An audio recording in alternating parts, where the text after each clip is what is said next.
السلام علیکم ورحمۃ اللہ وبرکاتہ. الحمدللہ رب العالمین والعاقبۃ للمتقین والصلاۃ والسلام علی سید الانبیاء والمرسلین وعلی آلہ وصحبہ اجمعین اما بعد. وقال النبی صلی اللہ علیہ وسلم لیس المؤمن بالتہانی ولا اللعن ولا الفاحش ولا البذیء.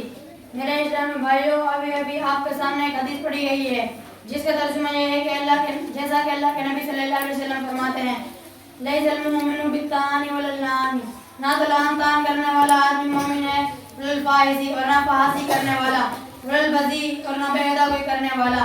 اس حدیث سے معلوم ہوتا ہے کہ جس کے اندر ایمان ہوتا ہے نہ تو کسی کو لعن طعن یعنی ملامت وسجلیس کرتا ہے، نہ جھڑکتا ہے اور نہ پھٹکارتا ہے. لیکن آج معاشرے میں دیکھا جاتا ہے کہ بہت سے لوگ چاہیں کہ مرد ہو یا عورت غصے کے وقت میں اپنی زبان قابو میں نہیں رکھ پاتے اور بے صبری سے انسانوں، جانوروں، جمادات، نباتات اور دنوں اور وقتوں پر لعنت بھیجتے رہتے ہیں.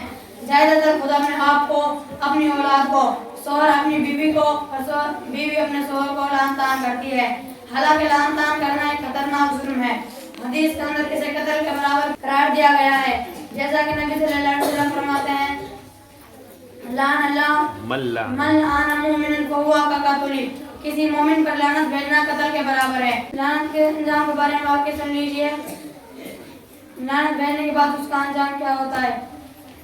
ویسے جب کوئی انسان کسی چیز پر لعنت کرتا ہے تو وہ آسمان کی طرف اٹھتی ہے اور آسمان کے دروازے بند کر دیے جاتے ہیں. زمین کی طرف پلٹتی ہے تو اس کے راستے بھی بند کر دیے جاتے ہیں. پھر وہ دائیں بائیں دوڑتی ہے، حتیٰ کہ جب اسے نکلنے کا کوئی راستہ نہیں ملتا تو وہ اس چیز کی طرف پلٹتی ہے جس پر لعنت کی گئی ہے. اگر وہ لعنت کی حقدار نہ ہو تو وہ لعنت کرنے والے کے اوپر برستی ہے. لعنت کے انجام کے بارے میں ایک واقعہ بھی سن لیجیے. عمران بن حسین رضی اللہ عنہ بیان کرتے ہیں کہ ہم ایک سفر میں رسول اللہ صلی اللہ علیہ وسلم کے ساتھ تھے. ہمارے قافلے میں ایک انصاری عورت بھی تھی. وہ اپنی اونٹنی پر سوار تھی. اونٹنی سے تنگ آ کر کچھ نے اس پر لعنت کی.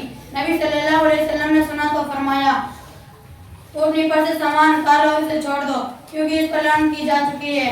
عمران بن حسین رضی اللہ عنہ فرماتے ہیں کہ گویا کہ میں بھی اس اونٹنی کو دیکھ رہا ہوں جو لوگوں کے درمیان دودھ کاری ہوئی پھرتی ہے، کوئی اسے لینے کو تیار نہیں. البتہ ان لوگوں پر لعنت کی جا سکتی ہے جن کے کام لعنت سبب سے بنتے ہیں، جیسا کہ قرآن میں ہے، لعنت اللہ علی الکاذبین، جھوٹوں پر اللہ کی لعنت، یا لعنت اللہ علی الظالمین، ظالموں پر اللہ کی لعنت، یا لعن اللہ من ذبح لغیر اللہ، لعن اللہ من ذبح لغیر اللہ، غیر اللہ کے نام ذبح کرنے والوں پر اللہ کی لعنت، یا لعن اللہ من لعن لوالدیہ، اپنے والدین پر لعنت کرنے والوں پر اللہ کی لعنت، یا لعن اللہ وسیلتہ والمستوصلتہ، اپنے بالوں کے ساتھ مصنوعی بال جوڑنے والی ہو یا جڑوانے والی عورتوں پر اللہ کی لعنت.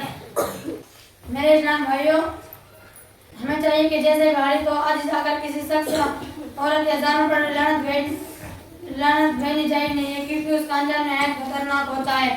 آخر میں اللہ رب العالمین سے دعا ہے کہ ہمیں دوسروں پر لعنت بھیجنے سے اور دوسروں کی لعنت سے بچائے اور اس سے ہمیں سبق رہنے کی توفیق عطا فرمائے.